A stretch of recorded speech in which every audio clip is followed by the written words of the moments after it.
So my name is Jason Wu. I'm a trustee for the Association of Legal Aid Attorneys. I'm also a staff attorney at the Legal Aid Society's Harlem Community Law Office. And this event is part of the Legal Aid Society's Heritage events. And we're here today to celebrate Pride. So first, I'd like to thank the Legal Aid Society, Association of Legal Aid Attorneys, the LGBTQ caucus of both the Attorney Union and 1199, and everyone who helped organize this event. Last year was the 50th year anniversary of the Stonewall Rebellion, and this year is the 50th year anniversary of the first Pride March.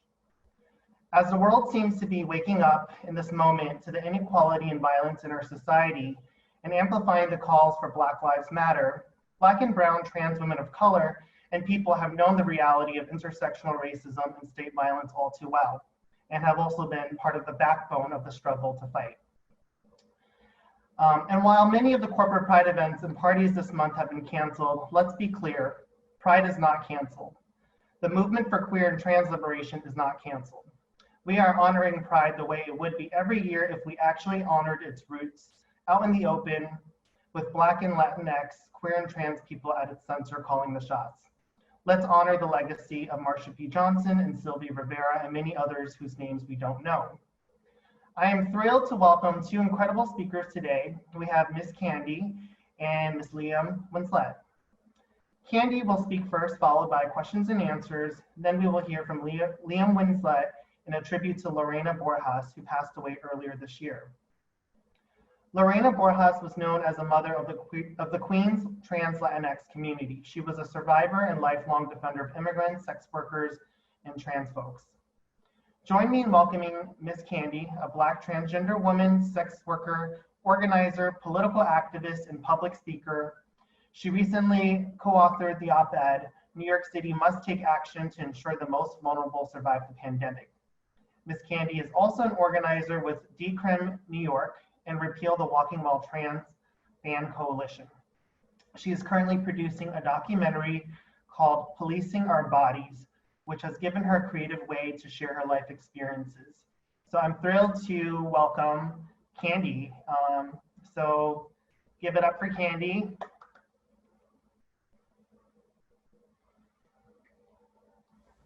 Hello, everyone. I want to thank Jason Wood, Legal Aid Society, and everyone for having me on the panel to be a speaker. And I do want to highlight, we just founded, as in we, the Black trans youth sex workers, current sex workers and former sex workers. We just founded Black Trans Nation. .org and Black Trans News LLC, which you can follow us and follow our organization on Facebook and Twitter to find out more about us. But I'm very, very thrilled to be here today. And in regards to why I'm here because I'm here to demand justice. I want to first I want to stop and I want to remember my transgender sister who just got murdered yesterday. And her name is Kimmy Elliott.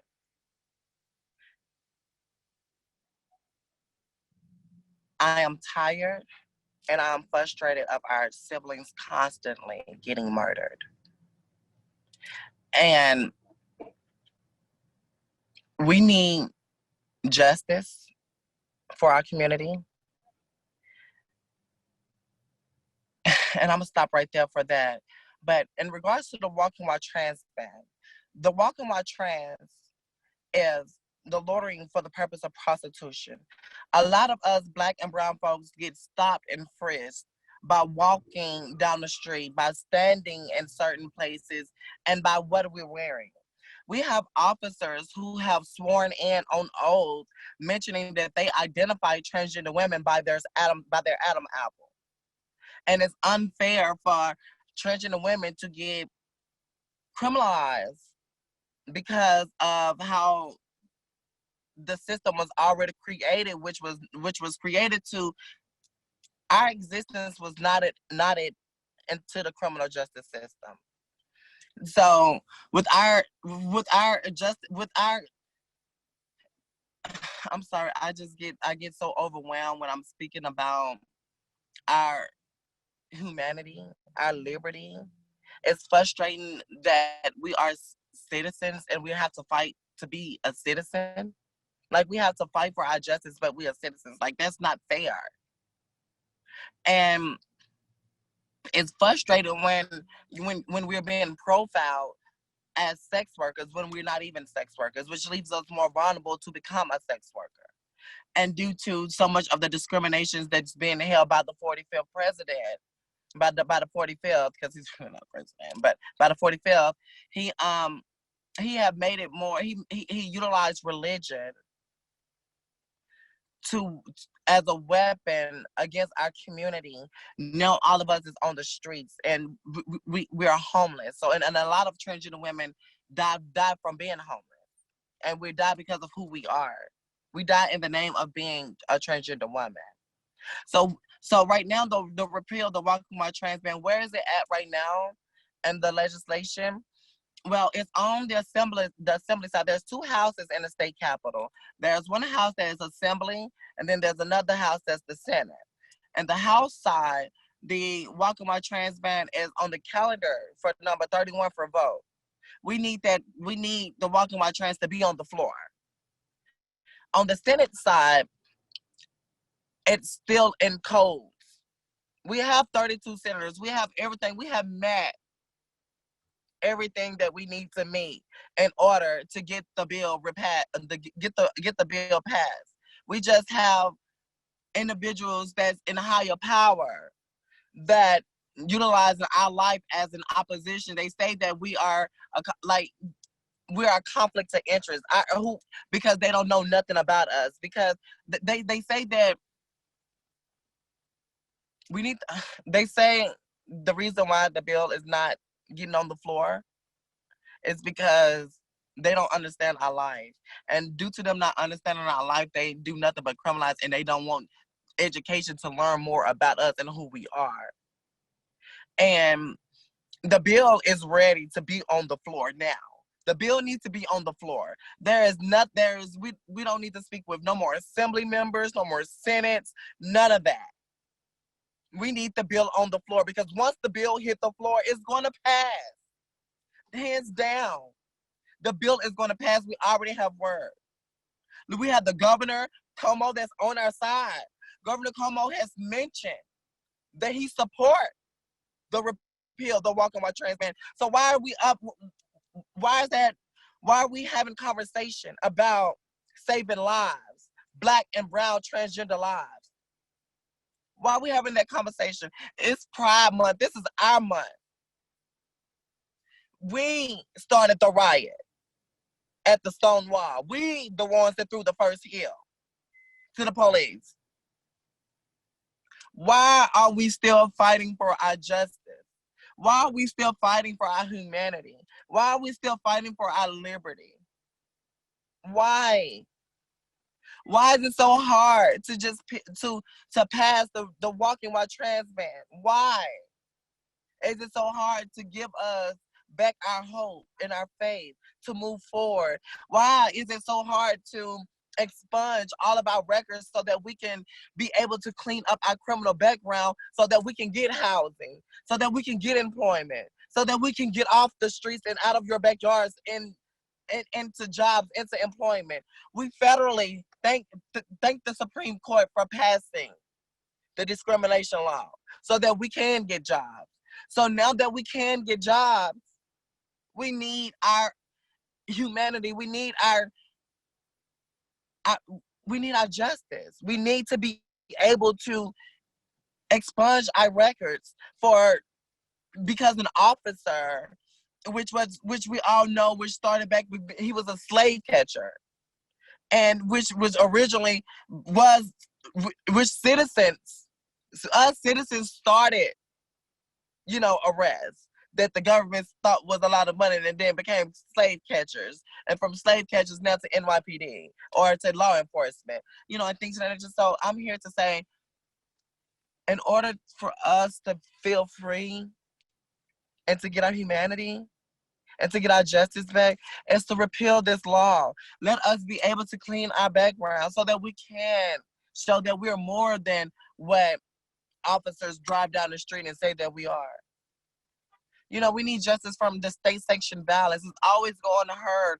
Our deaths always unheard. Ain't no one heard about Kimmy Elliott death until just now, or until yesterday. Our community know, but media, there's no media coverage, and she was murdered, and there's no media, allegedly murdered, but there's no media coverage, nothing.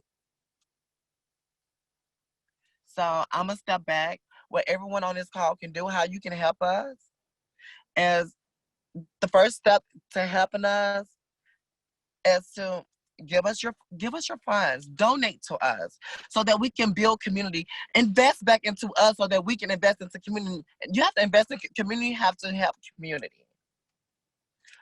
Black Trans Nation has a GoFundMe link. Please donate and call your elected officials. Text the repeal the Walk My Trans ban code. Text walk to hold on. I'll get it by the end. Okay, so we're gonna give you the number to text walk to a certain number, but I just want you all to know to tell your elected officials to show up for our community. This is the time. Time is now. And celebrate us while we're alive, not while we're dead. Okay, give it to us while we are here. Show us that y'all love us while we're now. Because now we have to celebrate our sister Lorena, because COVID prosecuted her lungs. And it's sad and it's frustrating that our siblings, are the mothers of the land who mothered us is gone, and I'm just so thrilled and grateful and honored to be a part of this. Okay, before you go, text walk. Please text walk to 50409. To 50409. Yeah. Again, that's walk to 50409. If you want to save a Black transgender life today, this is your time. Please text walk to 50409. Thank you again for having me. Thank you, Candy. I feel like every time I hear you speak, you always have a way of conveying the fierce sense of urgency of now. And we're really grateful that you took the time to be with us today. So I think we want to move into the Q&A portion, Candy. And I can maybe get us started with a couple of questions, and then we'll open it up to the rest of the participants. So you mentioned this a little bit in your remarks, and I've also been hearing this question, particularly from trans women of color, that we have to give trans people their roses while they're still alive. And I was wondering if you wanted to say a little bit more about that, either what that looks like, or if there are specific folks or organizations you want to uplift who are fighting alongside you and who we all should be celebrating. Yes, most definitely. The reason why I say you all should give us our roses is because guess what? You all explored our narratives when we were dead.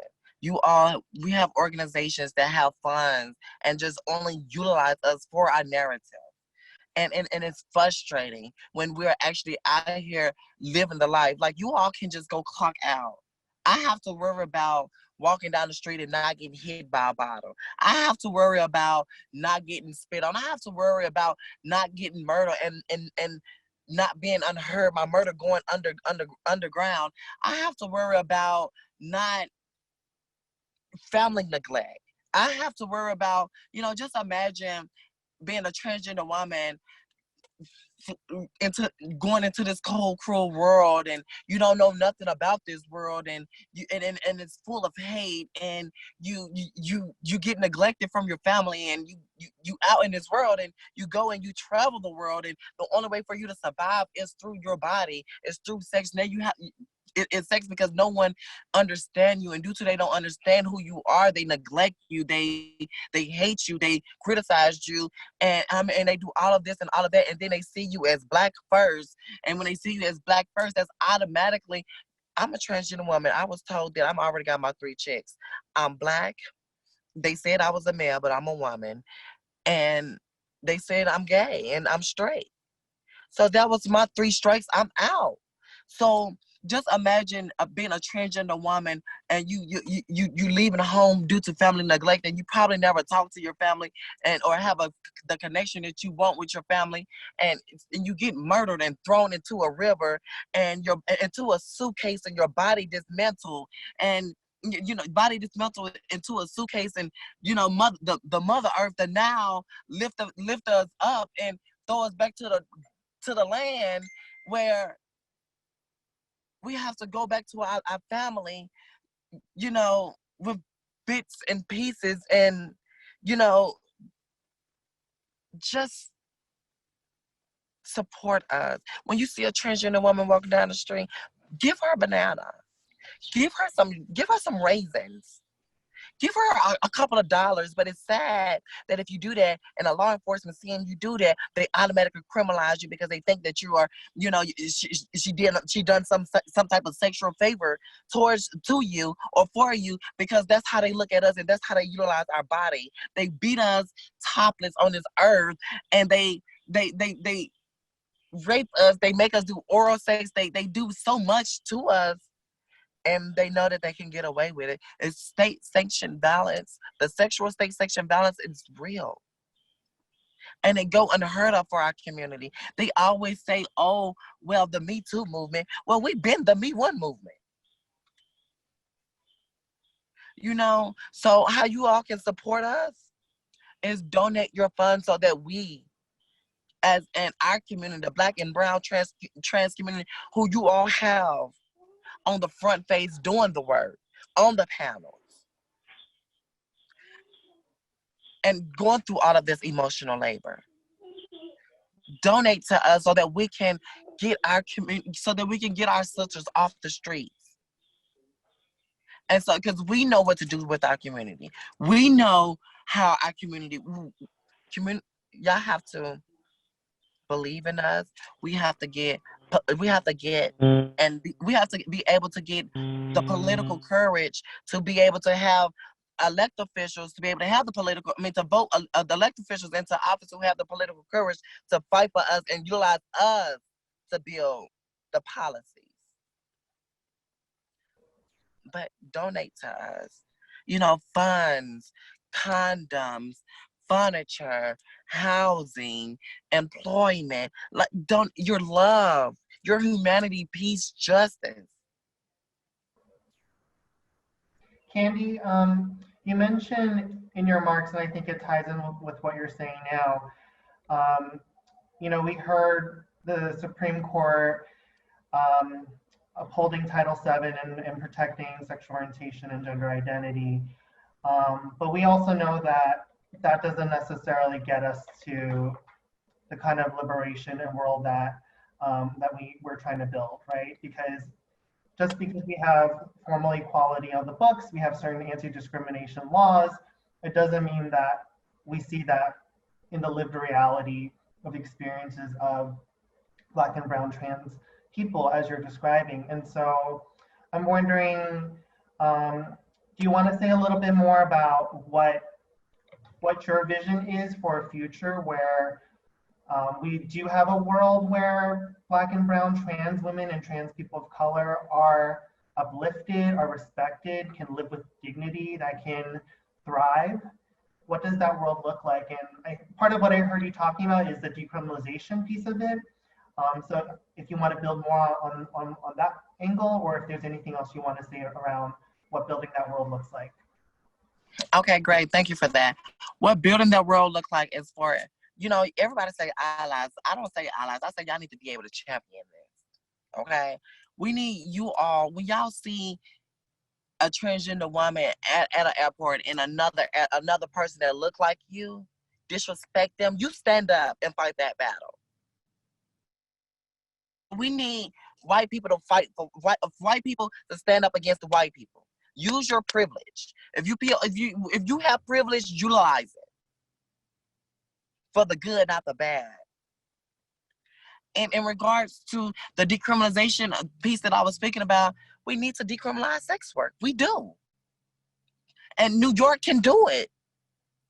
And the reason why we need to decriminalize sex work is because we have to survive. That's a survival method. Prostitution is the oldest profession in the world. We have three oldest professions. You have politics, you have preaching, and you have prostitution. Them the oldest 3 P's that you ever get. Or whatever like that. And let's be honest, prostitution back in the ABs and CDs, it was utilized as a weapon to criminalize the black cis women and the black trans cis and trans people. The black cis people, if you back in DCs and ABs and CDs, if you was still back there and you was a black woman and you didn't have a husband, you didn't have no employment, but you had a source of income, you were automatically prison. Because they automatically said that you sold sex, even if you didn't. So this been something that weaponized and that utilized, that the white folks utilize against us. So my thing is, why are we making it a real big issue? And the main people that's making a real big issue is the rich white people. And that's mainly because y'all the ones that buy the sex. Y'all are buyers. But you criminalize the black and brown people and say that they the buyers. You criminalize my brother that's walking down the street with me and say that he's buying sex with me when that's my brother. Or whatever like that. So my thing is, we need to keep policing out of our bodies. This is our God's given body, our God's given breath. Why are we criminalizing? This is it's just like doing hair in the kitchen. So why are we worried about what the next community is doing in order to survive? Because you all have made us, y'all left us no other options. We're not stealing, we're not robbing, and we're not killing.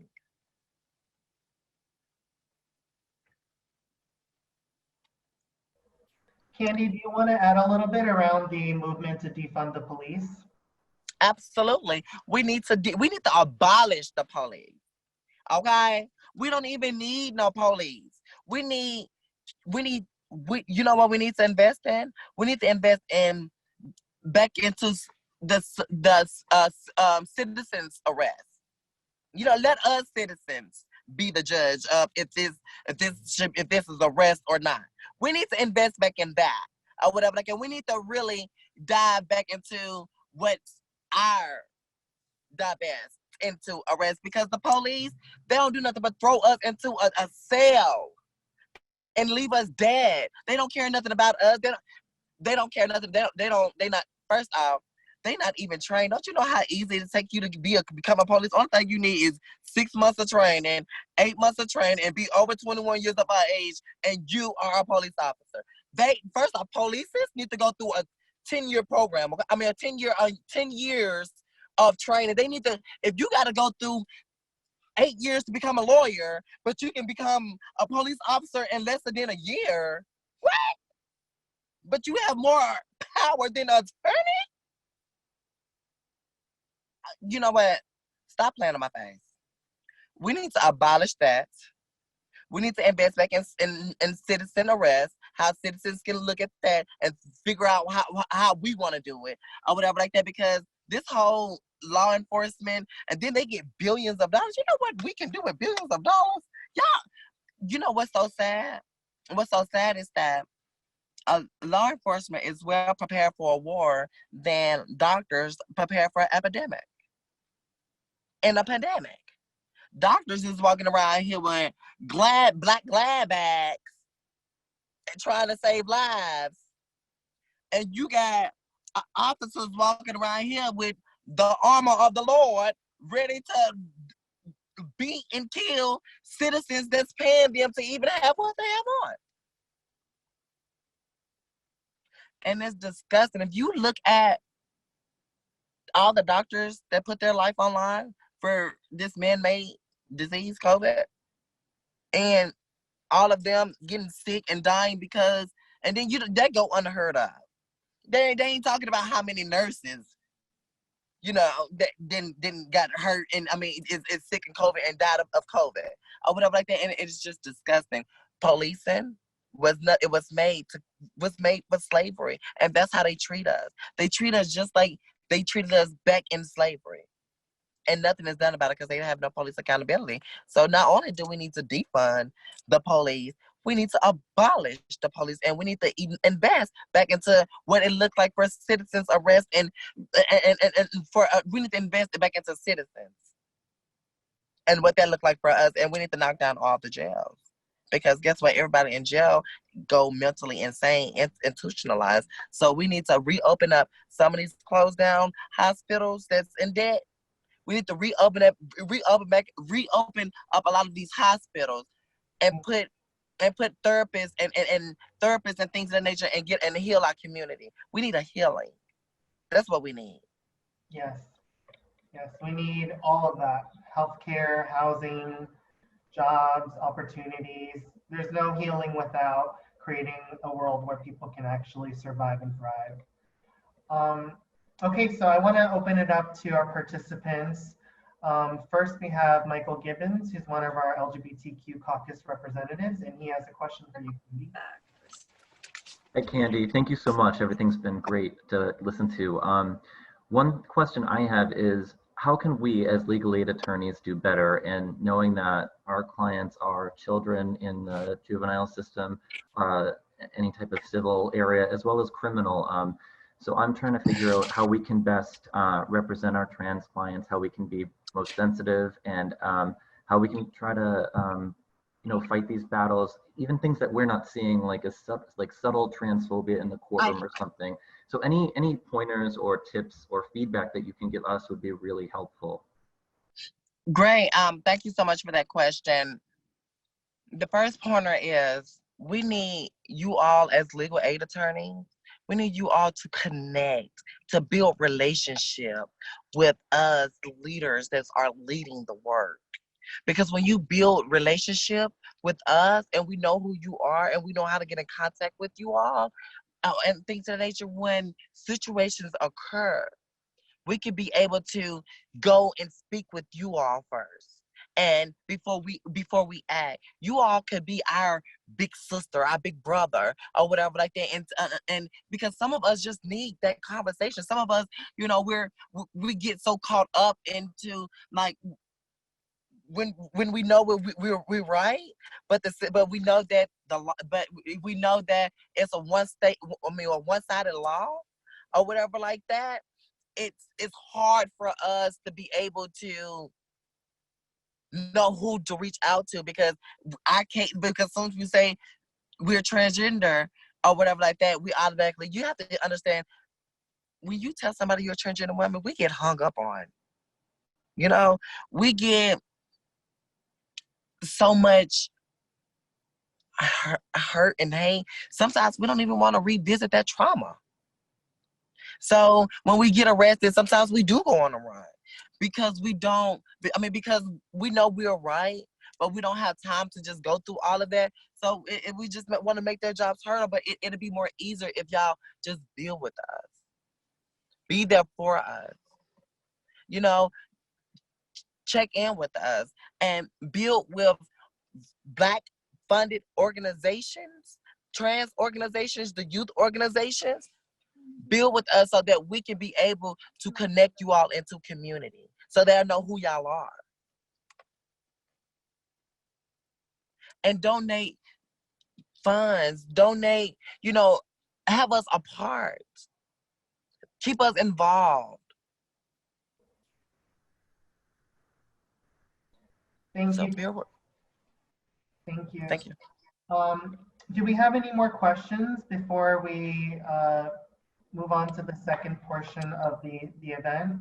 And Candiii, are you going to be sticking around, or do you have to jump off? To be honest with you, I'm currently in Detroit, Michigan. We have flew in yesterday because we have a visual that we are doing today for all the lives at 9 p.m. tonight. At the we building connection. I'm building a relationship with a faith-based church here in Detroit, Michigan. They came out and reached out to us and wanted to support. So I'm actually here sitting in the vehicle now.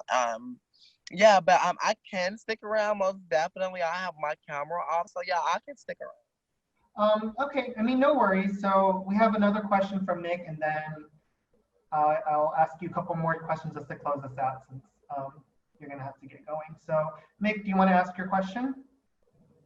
Sure, thank you. And Candiii, thank you so much, especially you just flew in for a vigil, and I can only imagine all the things going on in your mind right now. So thank you for being present for all of us and doing so much emotional labor of educating and sharing personal stories. I really appreciate it. I wanted to ask, because you were talking about, when we were talking about the role of what legal aid can do as legal advocates, social workers, paralegals, attorneys, obviously there's a huge gap in people just getting access to their basic resources. There's so many things that happen that as legal advocates, we can intervene and change. But then there's also a lot of things that I find that happen that are actually legal, even if they're completely messed up. And then of course, it's just what you were saying, right? It's like, it's because the law is founded on white supremacy. It's because the law does not imagine that Black trans women should survive and thrive. So things like what you're doing around the Walking While Trans bill are so important because they're shifting the policy and they're rewriting it from the people, the voices of people who should have been at the table to begin with. But I was wondering how you got into doing that, because I think oftentimes I will talk to a client about, like, you know, unfortunately it is legal for a police officer to place you in, not a police officer, a corrections officer to place you in a men's prison. I can try and get you transferred, but what they're doing is technically legal. What we now need to do is fight to change that. And I think understandably, because that is such upsetting news, sometimes people just say, no, actually, I don't want anything to do with this. So how did you shift to doing the policy work, and where do you find, like, I don't know, the energy to keep going even when it's so challenging to tell these stories over and over again to people who really should know them already? Right. Thank you for saying that. Thank you for asking that question. How I got involved in this was I was homeless. I was in a shelter, and a member from Vocal came, knocked on the door, spoke with me about sex work. It was an elder lady, and when she spoke with me about sex work, I was like, she was like, they're giving out money. I'm like, oh my goodness, I don't gotta. It's like saving a life. I don't have to suck no dick for no money right now. You know what? You know, so I was happy. So and so 2 weeks later I called, I reached out, and the first action we had was, I'm an action woman. So if you know T.S. Candiii, you know T.S. Candii's action. And so the first thing we did was like a chalk protest on City Hall. So I'm like, what, chalk protest City Hall? Yeah, I'm down. Like, yeah. So we started chalking protest. So I was excited. I was down. Like, yeah, like, oh yeah. Well, I get trans rights now. That's not right. No, and then not only that, I've been doing this, you know, since I was young. I've been like in parades. I was always a dancer. So I always been involved. So so getting into policy work, I started working with BYP 100, policy director, and she basically was like, there's no trans people at the table, so you need to stay at the table. And I was like, yeah, I'm not gonna go nowhere. Like, so I started like pulling my seat up, and I started like being there, and I started demanding, and I started, you know, helping with language in regards to Walking While Trans, and you know, well, right now it's really Walking While Trans that I help with a lot of the language and it was because we the ones that need to be writing these laws. Like, how can you write something about, how can somebody write a black law? That's like a black person writing a white law. Y'all don't want us to write y'all law. You know, so it's like, how can you do that? So it's like, how can somebody non-trans write a trans law? It's like, what? That's why we criminalized now, because y'all wrote our laws. So yeah, so it was, and it's come natural to me, So that's where we at, and that's how I got to where I'm at, and within like the policy building, and that's how I was able to, and then we're getting into it, and then you starting to see like how some of these organizations honestly exploit our narrative, just use us for coins and things of that nature. And it's like, and it becomes disgusting. And then it's like, those are the billion-dollar organizations. And then when grassroots come in, it's like, oh, well, this little grassroots where this organization is well trusted and well known. So we're going to go with this organization, but this little organization is, it's Black and it's grassrooted or whatever like that. And they just starting up when we don't know too much about them. So you all, due to y'all not know, that due to the fear of not knowing, y'all like push back, and which leaves us hanging, and y'all just give all your money to, the white orgs or whatever like that. So it's like y'all have to, but the white orgs utilize our Black narratives because they really funded off of us. So it's reclaiming our narratives. And I was more than happy to be a face and a voice to help amplify our narratives and to reclaim what's ours. So we just reclaiming and taking back what was already ours. Thank you, Candy. I think, it's so powerful. We're in a moment where we're also seeing a lot of Black trans leadership, including your leadership, and more Black trans-led grassroots organizations that are being built up from the ground up. And we need to support people like you and organizations like the ones that you're building. And so, so that you're also not the only person that represents that identity and experience in those politics when you walk into a room. And so that you're not, so that burden is not just being carried by you alone, but that you have the support from community, that we are all collectively doing what we need to do to support all of you.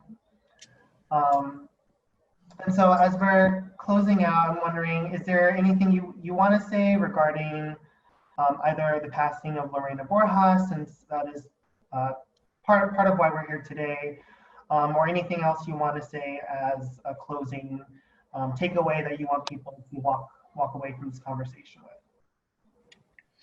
Yes, I want to uplift Mother Laura Hunt, because when I first met her, it was, she didn't speak no English, but she always kept her interpreter around, and she made sure she understood everything that was going on and everything, and it was just amazing or whatever like that to actually be around and be a part of like the first trans pride that she actually held in Jackson Heights, and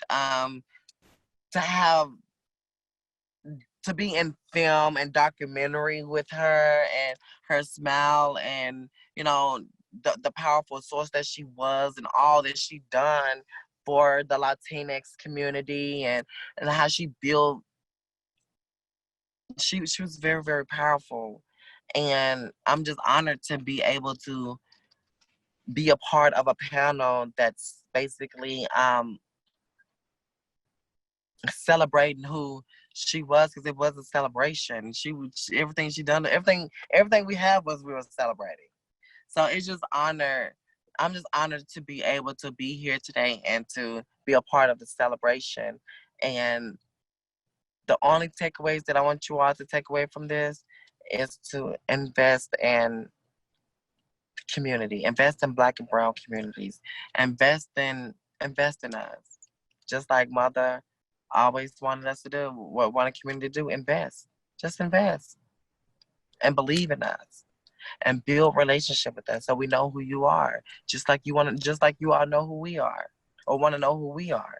Just build. We have to trust each other. Thank you so much, Candy. Thank you. No other words, but thank you. I'm so grateful for you and the work that you're doing. And thank you so much for taking the time to be with us today. Thank you for having me. Thank Let's, you. let's give Candy some love. Thank you all.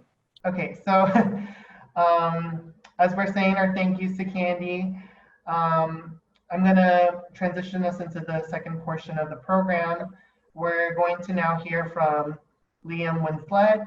Ms. Liaam Winslet is the acting director of the Colectivo Intercultural Transgender, CITG, the advocacy organization Lorena Borjas founded and was CEO of until she passed only a few months ago. Liaam sought political asylum in the United States in 2012, and ever since reaching New York has been fighting with trans immigrants across the city for rights and recognition. Since March, CITG has helped more than 162 trans people, sex workers, and immigrants who need support during these times. Through her leadership at CITG, Liaam is ensuring the legacy of Lorena continues. So we're so thrilled to also have Ms. Liaam Winslet joining us today, and join me in welcoming Ms. Liaam Winslet. Hola, ¿cómo están todos, todas, todex? How's everybody doing? Can everybody hear me? An interpreter? This is David Diaz. Adelante, Liam. Ah, ok. Hola, gracias por la invitación y pues nada, desearles un feliz mes del orgullo a pesar de las duras. So first of all, I'd like to thank you all for the invitation and also wish you a happy Pride Month. A pesar de las duras, a pesar de la dura situación que estamos viviendo en estos momentos por la violencia, el tema del COVID, todas estas situaciones que nos impactan emocionalmente a todos. And I think we should celebrate Pride Month in spite of the very difficult circumstances in which we find ourselves with the COVID-19 crisis, the continued transphobic violence, and so on. Bueno, pues, como ustedes saben, en este momento, yo estoy trabajando y dirigiendo el trabajo que Lorena, mi compañera de trabajo, amiga, madre y mentora, no pudo concluir y pues soy una víctima más del COVID. As you are aware, most of you are aware, I'm currently directing the work that my colleague and mentor, Lorena Borjas, was not able to continue, and unfortunately she became one more victim of the COVID-19. Hablar de Lorena realmente es un choque de emociones, ¿no? Un choque de sentimiento, de nostalgia, de resistencia y pues de orgullo también. To speak of Lorena is to elicit a mixed bag of emotions, of nostalgia, of resistance, and also pride. Y pues el haber perdido a una compañera como Lorena en estos tiempos en el cual estábamos creciendo o estamos creciendo como organización y pues sentimos la necesidad de crear una organización de base comunitaria. And this was difficult. The loss of Lorena was especially difficult because we were in the process of growing and we felt the imperative of having a grassroots organization. Y quienes hemos pues tenido que perder a alguien a causa de esta terrible pandemia, entendemos lo difícil que es sobrellevar un duelo, sobrellevar una pérdida, pero sobre todo perder a alguien, una líder del movimiento, de la militancia trans. And I'm sure for anyone who has lost a close family member or friend to the COVID-19, I'm sure you can understand the terrible nature of losing someone. But this is compounded by the fact, Lorena's loss is compounded by the fact that we not only lost someone valuable, but also a leader of the trans movement. Pues Lorena es una mujer latina, inmigrante. Lorena emigró a Estados Unidos siendo muy joven, en busca de sueños, de oportunidades, y como muchas de nosotras tenemos que enfrentar diversas situaciones que nos limitan a veces a alcanzar esos sueños, ¿no? Porque So Lorena was a Latina immigrant who came to the United States in search of new opportunities, pursuing dreams, and like many of us, she faced many challenges and restrictions to pursuing her dreams. Porque, pues, ser latina, inmigrante, una mujer de color, ser una mujer negra, indígena, y llegar a un país como este, nos enfrentamos a distintas situaciones, ¿no? Y esas situaciones las vivimos quienes realmente hemos o estamos viviendo estas situaciones de exclusión o de discriminación. And Lorena faced difficulties because of her condition as a Latina, indigenous Black woman in a country like the United States, which many of us Latinas are very familiar with. Y pues ella dejó muchas cosas. Lorena, luchó constantemente por creo que más o menos como casi 10 años para conseguir un perdón que nunca se le pudo dar porque pues en el tiempo en que ella llegó era muy difícil, ¿no? La policía te detenía, te ponía cargos que no eran realmente cargos que habías cometido, sentencias o convicciones que habías cometido, ¿no? Y eso impactó mucho su vida. And Lorena struggled and she fought for 10 years to obtain a state pardon, which was very, very difficult to obtain because the police would arbitrarily detain her and slap some charges that were not always realistic or always true.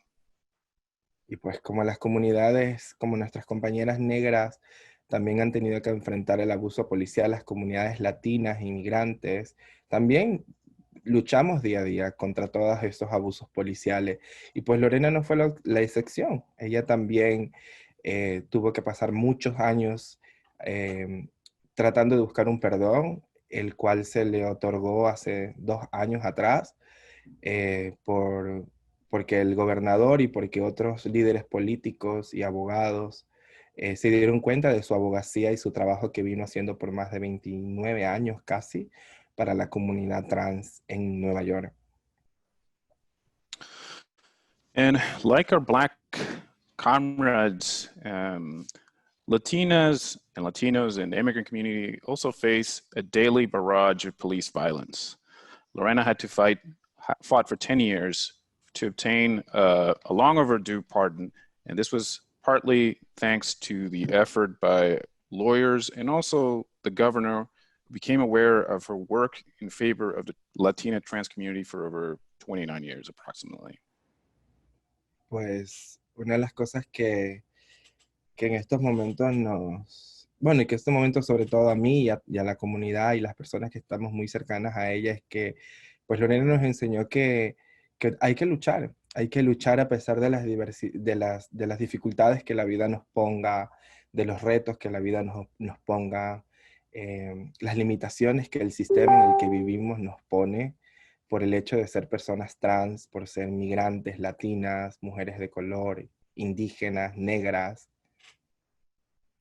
And one of the key lessons that that Lorena taught us is that despite all these major difficulties of being Latina, immigrant, trans, indigenous, Black, all the enormous difficulties that we face because of our multiple conditions, is that we have to fight on.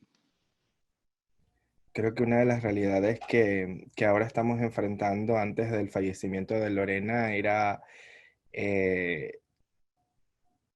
me recuerdo tanto las últimas palabras, ¿no?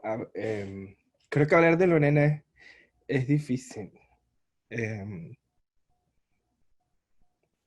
las últimas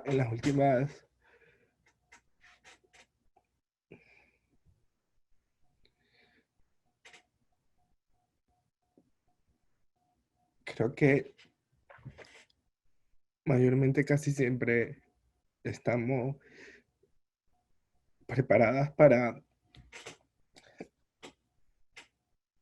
enfrentar diversas situaciones que la vida nos pone, pero casi nunca estamos preparadas para decirle adiós a una de las nuestras. It's very, very emotional for me to speak of Lorena, as you can see. And even though we are prepared to fight the multiple challenges and obstacles that life puts in front of us, it's very difficult to overcome the loss of a person like Lorena, a colleague, a comrade, a mentor. Pero a veces, como ella me decía, como ella me dijo la última vez que estuve en el hospital, que pues tenemos que continuar, que hay que seguir luchando, hay que seguir enfrentando lo que a diario vivimos, ¿no? Apoyando a nuestra comunidad, a nuestras hermanas, hermanos trans. Y pues eso es lo que estamos haciendo. Para mí no. And so, as she said, the last time I saw her in the hospital, despite the enormous difficulties that life puts us in, we have to continue fighting on, and that we have to continue the work that we do, which is supporting the Latino community and the trans Latino community. Creo que en estos momentos, pues, estamos continuando. Yo creo que una de las formas para, sobre todo para mí, para tratar de sanar la pérdida de ella y sentir que no solamente se ha ido, sino que también ha tomado un viaje largo y que sé que ha de estar muy contenta a pesar de que tenía muchas cosas por continuar. He comenzado a tomar las riendas del trabajo que ella dejó y pues ahora estamos apoyando y haciendo trabajo con nuestra comunidad a pesar de las situaciones de esta pandemia, ¿no? So one of the ways in which I'm trying to heal from Lorena's loss, and I try to think about it as she taking a long trip and imagining her happy, despite the fact that there was still a lot of work to be done. So one of the ways in which I'm trying to heal from her loss is just to take over the work, to take over what she left, and to support the trans community here, the Latino trans community, despite the multiple obstacles. Y pues como ella, también hemos perdido otras compañeras, trabajadoras sexuales, que se vieron, que fueron víctimas del COVID, ¿no? Que nos dejaron, que no están acá con nosotras ahora, pero estamos continuando con el legado, continuando con la lucha, continuando con esa hermandad, esa sororidad que nos identifica a todas nosotras como personas trans, ¿no? And so, unfortunately, we've also lost other comrades, other sex workers to COVID-19, but we still continue to support our community, which is part of our work. It's part of our sorority of being together and supporting each other in the midst of a crisis.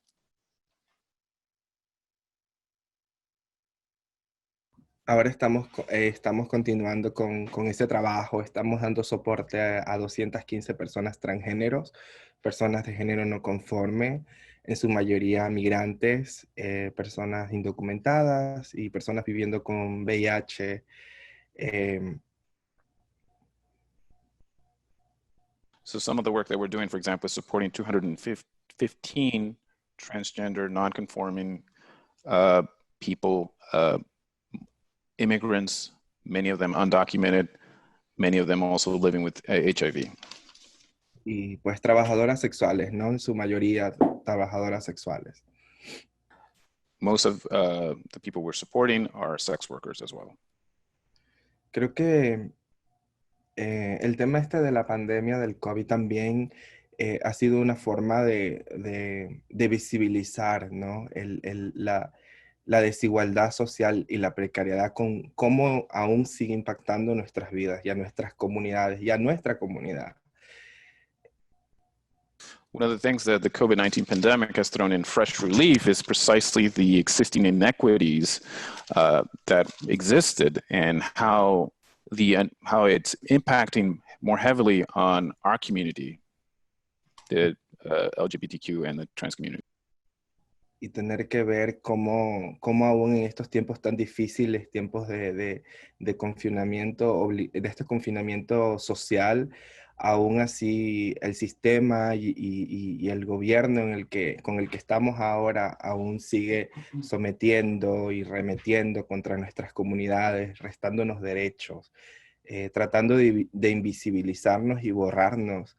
Es muy triste, es muy doloroso.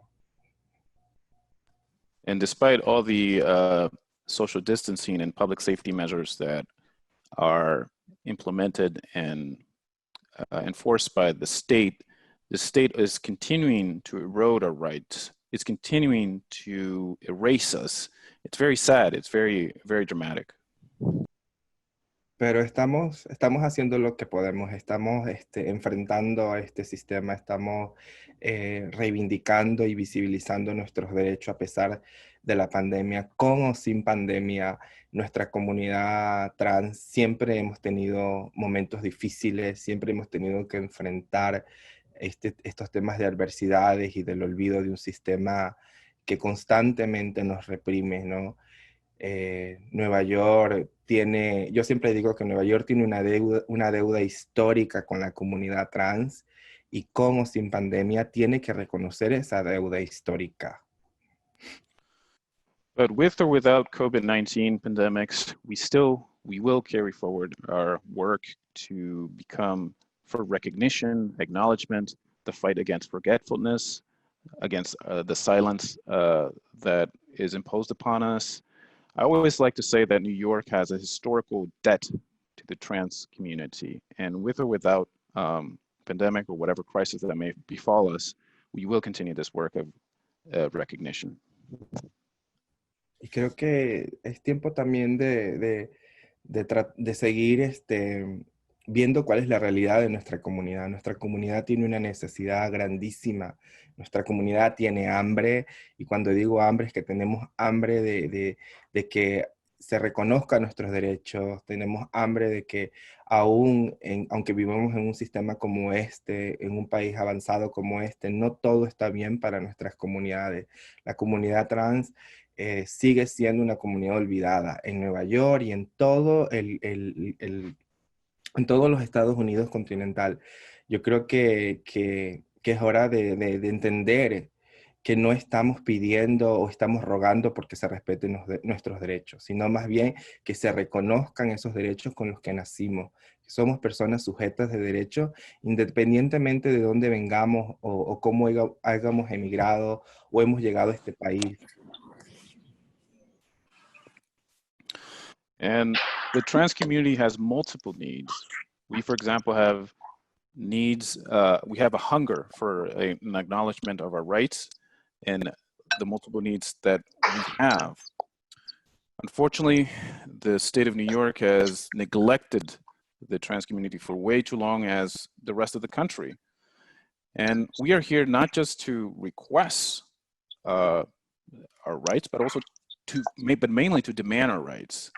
We are subjects of rights, regardless of our national origin or our legal status in this country.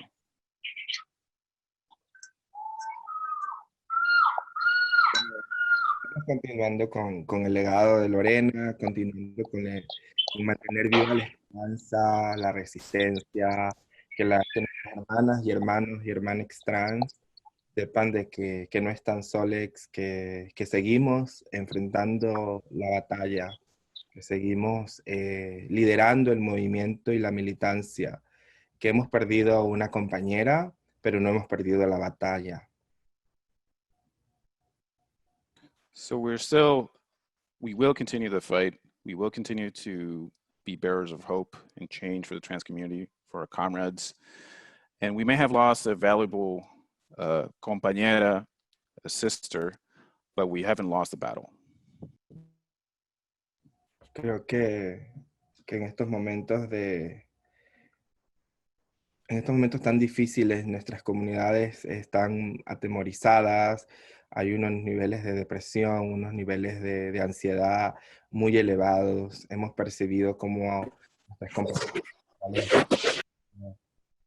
con apoyo económico y apoyo con alimentos, sienten temor salir a la calle, sienten temor de ser perseguidas, sienten temor de que sean sacadas de sus hogares. Entonces, ¿cuánto tiempo más tiene que pasar o cuántas pandemias más tienen que pasar para que el mundo y para que los Estados Unidos entienda de que las personas trans somos sujetas de derechos también? Unfortunately, the trans community is fearful. We're suffering from alarming rates of depression, anxiety. People are afraid to go out to receive economic or food support because they're afraid of harassment, of being taken out from their homes. I wonder how many would we need for the world to acknowledge us and to see that we are also the subjects of rights? Y no solamente creo que en Estados Unidos, creo que en toda Latinoamérica y en el mundo hemos percibido, hemos visto, hemos estado de la mano con otras compañeras y compañeros trans, cómo la violencia, la discriminación, los crímenes de odio se han elevado tanto sobre nuestras comunidades y vemos cómo los gobiernos y el gobierno de Estados Unidos nos da la espalda y no termina de reconocer que las personas trans exigimos que se reconozcan nuestros derechos, que se dé protección a nuestras vidas, que dejen de vernos o invisibilizarnos o tratar de pensar que nuestras comunidades no están siendo impactadas y sí estamos siendo severamente impactadas. La pobreza, la falta de empleo, la falta de oportunidades, la precariedad está visible y esto no es nada. Lo que se avecina para nuestras comunidades va a multiplicarse más de lo que ya estaba en el pasado. Transphobic discrimination is also, unfortunately, not unique to the United States. We're also seeing increasing hate crimes and discrimination in Latin America and throughout the world. The US government continues to turn its back on us, not acknowledging us, ignoring our plight, ignoring our needs and our rights, ignoring the fact that we also suffer from poverty, unemployment, and precarity. Unfortunately, the future does not bode well for the trans community, and I'm afraid that these multiple elements will multiply and affect us. Creo que pues si está en las manos de todos ustedes apoyar y brindar soporte a las comunidades, en este caso a la comunidad trans. Lo único que les puedo decir es que les den apoyo, que nos den apoyo, porque realmente tenemos momentos difíciles ahora. No solamente estamos lidiando con el tema de entrega de alimentos en nuestra comunidad, sino también estamos tratando de buscar recursos para ayudar a pagar la renta de algunas de nuestras compañeras que están viéndose obligadas a dejar sus lugares donde viven, sus cuartos que rentan. Hemos ido hasta los lugares donde están nuestras compañeras y hemos percibido los niveles de precariedad elevadísimos que hay y que muy pocas veces las estadísticas visibilizan, ¿no? All I can say is that I would encourage you guys to support us in the work, because there are many multiple needs. We, for example, are working to deliver food to our sisters. We're also trying to support members of the community who have difficulty paying rent, and some of them are being forced out of their apartment because of not being able to pay rent.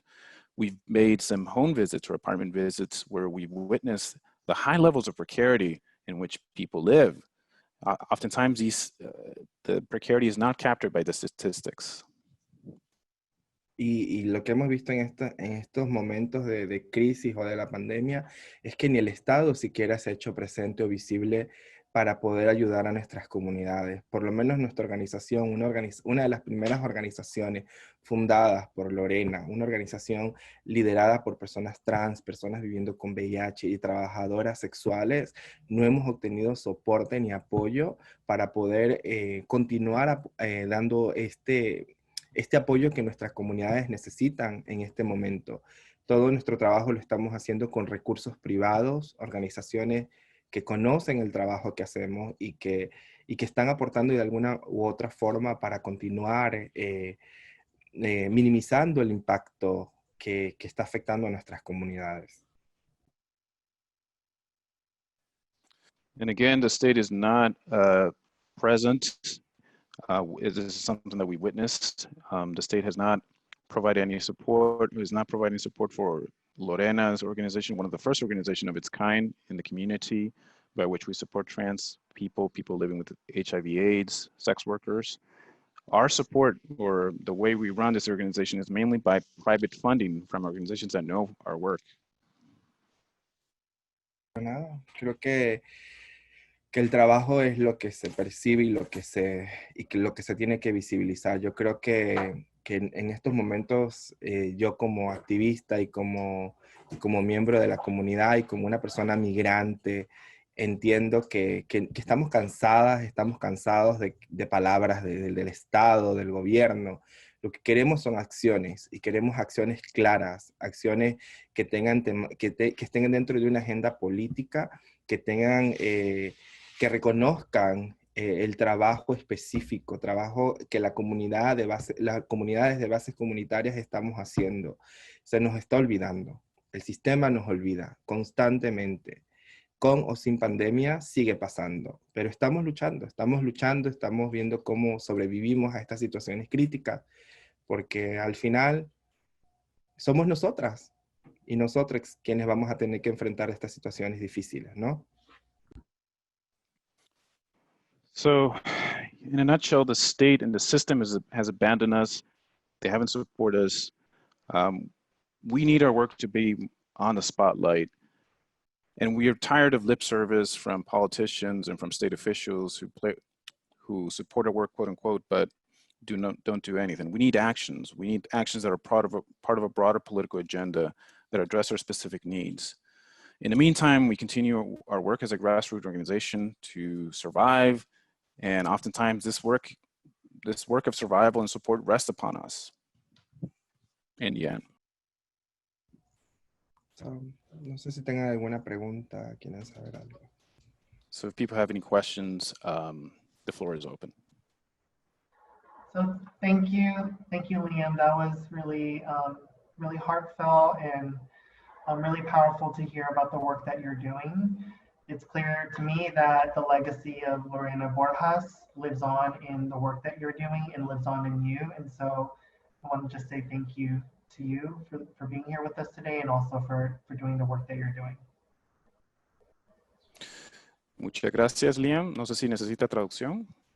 Bueno, voy a traducir. Muchas gracias por su presentación. Fue una presentación muy emocional. Usted pudo comunicar el legado importante de Lorena, y le agradezco pues por compartir este momento y este tiempo con nosotros y nosotras. No, gracias a ustedes, y pues nada, yo creo que estamos siguiendo lo que ella siempre quiso, y me acuerdo tanto de sus últimas palabras de que ella me decía, como ella decía muy cariñosamente pájaras, y ella me decía, estando en el hospital, no, pase lo que pase, tienes que continuar, porque las niñas nos necesitan, las pájaras te necesitan. Yo creo que en estos momentos he sentido ese apoyo, hemos sentido ese amor y ese aprecio de otros líderes de la comunidad, que también les ha dolido la pérdida de Lorena, ¿no? Porque no solamente perdimos a una líder, sino también una amiga, una compañera. No, thank you. Thank you for providing the space for me to do and to present on the legacy of Lorena. Lorena used to call us birdies. She was in the hospital, I remember. She said to me this, that whatever happens, you have to continue the work because the birdies or the birds need it. So when Lorena passed, we not only lost a leader, but also a friend, a close friend. And many other people, many other leaders from the other grassroots organizations as well have lamented the loss of Lorena. Thank you. So I'm going to start us off with a couple of questions, and then we'll open it up to the broader audience. Okay, so first, it sounds like the work that you're doing is providing a lot of direct support to the community, and it's critically important based on what you've described in terms of the state not stepping in and doing what vulnerable communities need and not providing the relief that so many people are in need of. And so thank you for doing that important work of providing direct support and mutual aid. I was wondering if you could speak a little bit about how you see the work that you're doing in terms of direct support and mutual aid in relationship to some of the broader political demands around defunding the police or abolishing prisons, abolishing ICE. And I know, the trans Latinx community has done a lot of work seeking justice for particularly trans Latinas who have suffered in ICE detention, from Roxana Hernandez to Victoria Arellano. And so I was wondering if you could speak a little bit more about the connection you see with the direct support mutual aid work that you're doing with the broader kind of demands around policing and ICE. Bueno, vamos a abrir entonces la mesa para preguntas y esta es la primera pregunta que está planteando la abogada, que usted menciona que algo que les afecta muchísimo es el silencio del Estado, la falta de apoyo del Estado al trabajo que ustedes hacen y también para suplir las necesidades de la comunidad translatina. Y el trabajo que ustedes hacen, entiendo yo que es un trabajo de ayuda, de ayuda mutua y solidaridad. Yo quería saber cómo ese trabajo se conecta a las demandas políticas más amplias. Por ejemplo, cómo hay una conexión en el trabajo que ustedes hacen, digamos, de base, de brindar apoyo, con la campaña para reducir el presupuesto de la policía o para eliminar las prisiones o eliminar lo que es ICE en inglés o las autoridades de inmigración, que como usted bien sabe, ha aprendido en el pasado o ha detenido a miembros de la comunidad trans, por ejemplo, Rosana Hernández, entre otras. Entonces la pregunta es, ¿cuál es la conexión en el trabajo diario de apoyo, de suplir las necesidades a través de ayuda mutua con estas campañas y estas demandas políticas más amplias? Bueno, nosotras también estamos, desde el colectivo estamos involucrados en casi todas estas iniciativas a nivel nacional. En estos momentos estamos recibiendo muchas compañeras que vienen de los centros de detención, que llegan a Nueva York, que no tienen dónde albergarse o dónde quedarse. Las conectamos con vivienda, hacemos todo este tema de abogacía, proveemos todas estas cosas básicas, ¿no? Como aspectos de higiene, cómo movilizarse en la ciudad. Hay un grupo de otras compañeras voluntarias y de staff que se encargan de conectar a la comunidad para que conozcan cómo moverse dentro de la ciudad de Nueva York, ¿no? Las conectamos a servicios médicos, pero también somos parte de estas redes nacionales que hay para poder abolir ICE, para poder hablar sobre el tema de la violencia y el abuso policial que hay sobre nuestras comunidades. También participamos en los movimientos nacionales que hay de una manera directa, ¿no? Y pues con otras compañeras trans Latinx de otras partes del estado y de otros movimientos también que hay alrededor de toda la nación. Y pues nuestro trabajo es eso, nuestro trabajo no solamente se enfoca en todo este apoyo emocional o todo este apoyo que damos, como lo estamos haciendo en este momento, sino también hacemos temas de abogacía. Por ejemplo, nosotras hemos organizado en Queens, fuimos la primera y seguimos siendo la organización que lideramos el movimiento de que se descriminaliza el trabajo sexual, porque una de las cosas que pasa y lo que hemos percibido en estos momentos. Oh, bueno, voy a saltar entonces. So we are actually part of these broader national campaigns to abolish ICE, to defund the police. We, for example, and this is connected to the logistical day-to-day work of providing for the basic needs of the trans community. So for example, we provide shelter for trans undocumented immigrants who are released who have nowhere to go. We provide them with the basic orientations of how to move in New York City. We provide them with information on medical services. We also have a group of staff and a network of volunteers. And as I mentioned before, we are part of a network of different organizations that are involved in these campaigns that you mentioned. Abolish ICE, campaigns against police violence against the trans community. So in addition to providing the emotional labor and support for the trans community and providing for the basic needs, we also do a lot of advocacy work. For example, we were one of the first organizations in Queens to initiate, and we still are working on this, to initiate a campaign to decriminalize sex work.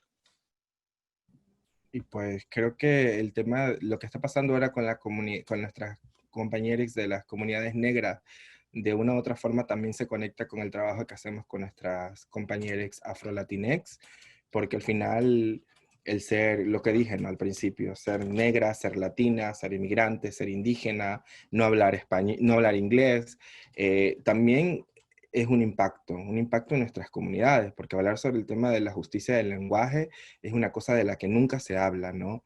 Es muy fácil a veces estigmatizar o juzgar o pensar que esa persona probablemente no hable el inglés porque vive en Estados Unidos, pero no entendemos cuál es la realidad que trae esa persona, cuál es la necesidad o las situaciones que ha vivido, los traumas que ha vivido esa persona huyendo o saliendo de su país de origen. And there are many overlaps with the African-American trans community and the struggles and the demands with the Afro-Latinx trans community. Many of our sisters and colleagues face discrimination, multiple forms of discrimination, not only because of their sexual orientation, but because of their racial identity. In addition to that, people face discrimination because not being able to speak English. A question that is almost never addressed is the question of language justice. Oftentimes people judge immigrants, recently arrived immigrants, for not being able to speak fluent English without wondering why he came or why she came or why they came to the United States in the first place, the traumas that they may carry, the fact that they were forced to leave their country, and so on. Thank you. So we're going to call on Aisha next, who has a question for Ms. Liaam. Aisha? Hi, I'm sorry, I'm going to ask in English. Thank you, Liaam, for everything. I wanted to know, what would you like to see differently from cisgender people who are engaged in activism to support trans lives? What are some missteps and things that you would like to see differently from us? Thank you again. Bueno, muchas gracias. Muchas gracias, Liam. Y me disculpo porque yo no hablo español. Voy a hacer la pregunta en inglés y con el apoyo del traductor. La pregunta es la siguiente. ¿Qué pueden hacer las personas cisgénero para apoyar mejor a la comunidad trans? ¿Cuáles son algunos de los errores que usted ha percibido en el trabajo de personas cisgénero que tal vez tienen buenas intenciones, pero tal vez son errores? ¿Y qué cosas se pueden hacer para enmendar esos errores? Yo creo que una de las cosas que hemos percibido históricamente casi siempre es que las personas cisgénero siempre quieren apropiarse de nuestros derechos y de nuestra militancia. Y yo creo que hay que dejarles claro que eso no puede pasar. Que tú no puedes llegar de la noche a la mañana y tratar de decidir que tú nos estás salvando, cuando realmente tú también has sido parte de ese sistema opresor y que mayormente o casi siempre has cometido o has atentado sobre nuestras vidas. Si quieres ser aliado, ok, mantente como aliado o aliada, pero entiende que esta lucha nos pertenece y es una lucha que nos ha costado y nos sigue costando las vidas de miles y miles de compañeras a nivel mundial, en Estados Unidos y en toda América Latina. Yo creo que las personas cisgéneros tienen mucha predisposición de querer sumarse y luchar, pero también tienen que entender que esta lucha nos pertenece. Y pues, así debe ser. Well, one thing I keep seeing over and over again with cisgender people who may have the best of intentions is that they want to, quote unquote, save us and take over our rights and our narrative. one thing that they need to understand is that this is our fight. This is a fight that we are carrying out because we are the ones who are the subject of these multiple forms of discrimination. If you want to be an ally, by all means, be an ally and support, but bear in mind that you are an ally, that you are here to support us, and that you're also part and complicit in this system that discriminates and kills thousands upon thousands of transgender people across the Americas and the world. Thank you. So next we have Jorge, who's going to ask Liam a question. So Jorge. Hi, hello. Hola, Liam. Gracias por estar aquí hoy día. A mí me gustaría aprender más sobre el movimiento trans, entonces me gustaría saber si tiene recomendaciones para libros, artículos, películas o documentarios que tal vez nosotros podamos leer y mirar para continuar aprendiendo. Hi, my name is Jorge. I'm interested in continuing learning about trans activism, trans work, and the trans movement. So I'm wondering if you have any book, article, or documentary movie recommendations for us today. Sí, tenemos variedad de información, tenemos muchos artículos que nos comparten, sobre todo tenemos mucho contacto con organizaciones en América Latina. Tenemos algunas cosas que podríamos compartir con ustedes. Yo podría luego mandar por email para que luego les hagan pasar en la red que están y pues para que ustedes puedan tener un poco más de conocimiento, sobre todo el trabajo que hace la comunidad trans en América Latina y dentro de Estados Unidos también. Igual pueden visitar nuestra página web, que es ourvoicesaurefree.org. También pueden ver información en Trans Latina Coalition, que tiene y hace mucho trabajo con la comunidad y somos parte de esa red o de esa coalición a nivel nacional también. Yeah, we do have a lot of information and articles that we would be more than happy to share. I could share some of these resources from our sister organizations in Latin America who are doing a lot of work. And people can, and in this way, people can become aware of the work for trans rights in Latin America and in the Latina community here in the United States. Another resource, of course, is our webpage that you can visit, as well as the Trans Latina Coalition, which is a part of a network, or which is a network of different organizations that have links to information and articles and so on that to inform and educate people on the struggle. Okay, so as we approach the end of the program, I wanted to see if Liam, if you want to give us any parting words, if there's a takeaway or a call to action, something you want all of us to take away with us. Bueno, Liam, ya estamos cerca pues de cerrar esta reunión. No sé si usted quiere darnos algunas sugerencias, algunas exhortaciones a la acción, cosas que podamos hacer antes de terminar esta reunión. Bueno, lo único que les puedo decir es que pues que si está de las manos de ustedes y alguna persona trans se aproxima a pedir apoyo o buscar ayuda, entiendan mucho a nuestras comunidades y a nuestras compañeras, porque las realidades que enfrentamos son realidades que nos impactan y que nos siguen limitando en nuestro desarrollo y en nuestra búsqueda de esa libertad o de visibilizar quiénes somos. Pero estamos resistiendo. Yo creo que si quieren sumarse a esta resistencia, mantengan también su espacio y den espacio para que las comunidades trans continúen luchando y reivindicando sus derechos. Y si pueden hacer algo, pues lo importante sería multiplicar la información y pues apoyar a la comunidad o al movimiento, sobre todo, que los necesita. Well, if you can support the movement and our struggle and our demands, by all means, do so. If you ever come across a transgender person requesting help, I hope that you feel empathy, and I hope that my presentation here illustrates the multiple difficulties of being a transgender person here in New York City, and the fact that many of our struggles and our unique situations are ignored. Share information, share the resources that you may have. And if you want to join us, by all means, but remember, this is our fight and you need to support us as well. Y pues nada, les compartí también algunas cosas de nuestras redes sociales, algunas cosas donde estamos poniendo información sobre el trabajo que hacemos. La mayor cantidad de cosas que ponemos está en español, pero ya estamos teniendo o buscando interns que hagan toda esta información en inglés, pero también hay cosas que ustedes pueden ir viendo ahí que compartimos. And I've shared on the chat some resources and some information from our social media pages, as well as information on different aspects as well. You can see it. A lot of the information is in Spanish, but we are working to have it translated into English. All right, well, thank you so much. Thank you to our incredible speakers. Thank you to Candiii. Thank you to Liam.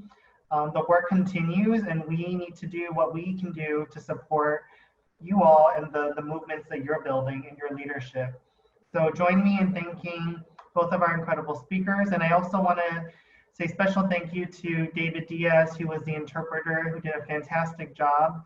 And thank you to all of the event organizers and to all of the participants for holding space for this really important conversation. And tribute to Lorena Borjas. Thank you. Bueno, antes de cerrar, quiero agradecerle muchísimo por el tiempo a usted, así como a la otra panelista, Candiii, que presentó sobre la situación de la comunidad trans afroamericana, así como latina. Muchas gracias por el excelente trabajo y nada, por compartir todo lo que usted hace.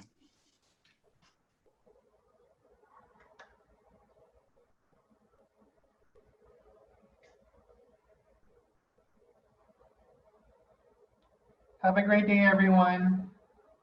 Thank you. Bye. Thank you, everyone. Thank you. Thank you. Bye. Thank you. Bye. Thank you. Thank you. Thank you so much.